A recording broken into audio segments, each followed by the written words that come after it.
কালু ঘটক এবার যে প্রস্তাবটা আনছে ওই পোলার লগে কিন্তু মায়ের বিয়া ফাইনাল করতে হইব। বলো দেখছো? আরে পোলা দেহনের কি আছে? হ্যাঁ, কালু ঘটক তো কইলো পোলা কানাডায় থাকে, টাকা পয়সা মেলা, তোমার বউয়া মায়ের যে বিয়া করতে রাজি হয়েছে, এটাই তো বড় কথা। আসছিল বিদেশ, তোমাকে নিয়ে যাবে? আমি জানি, আমি বলবো না লিখবো, আমি লিখবো, আমি আমি প্রতিদিন চিঠি লিখবো, একদম চিন্তা করবো না।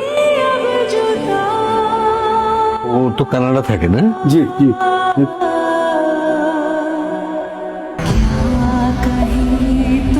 ওরা আমাকে পছন্দ করে ফেলেছে। আগামী 10 দিন পর শুক্রবার বিয়ের দিন ঠিক করে ফেলেছে। আমি কি করব কিছুই বুঝতে পারছি না।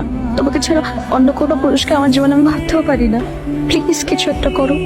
আমার বাবা ভাইকে আমি চিনি, ওরা কেউই আমাদের মেনে নেবে না। এটাই ভালো হবে, আমরা দূরে কোথাও পালিয়ে যাই। চল পালিয়ে যাই।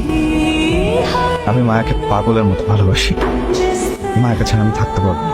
মায়ের বিয়ের কথা শোনার পর থেকে আমি মায়াকে ছাড়া অন্য কিছুই ভাবতে পারছি না। আমাদের গ্রাম থেকে অনেক দূরে আরো 2টো স্টেশন পরে হচ্ছে হিরণপুর স্টেশন। ওই স্টেশন থেকে আমরা পালাবো। বিয়ের 3 দিন আগে আমরা পালাবো। সকাল 7টায় তুমি স্টেশনে থাকবা, আমিও থাকবো। মা, আমি জীবনের এক কঠিন সিদ্ধান্তের শেষ সীমানায় এসে দাঁড়াইছি। না পারতেছি কাউরে কিছু বলতে, না পারতেছি কোনো সঠিক সিদ্ধান্ত নিতে। ছোটবেলা থেকেই তোমার এই অবস্থা দেখতেছি। আজ পর্যন্ত তোমার মুখে আমার নামটা শোনার সৌভাগ্য হয় না গেল। তোমার মুখের দিকে তাকাইলে আমার অনেক কষ্ট হয়। মায়ের নিয়ে এভাবে শহর থেকে পালায় যাওয়াটা কি ঠিক হইতেছে মা? মায়া, আমি অনেক ভেবে দেখেছি আমাদের পালনটা ঠিক হবে না। আমাদের পরিবার আমাদেরকে অনেক কষ্ট করে বড় করছে। মায়ের শরীরের অবস্থা বেশি ভালো না। মাকে শহরে নিয়ে চিকিৎসা করাইতে হবে। আমার উপর অনেক দায়িত্ব।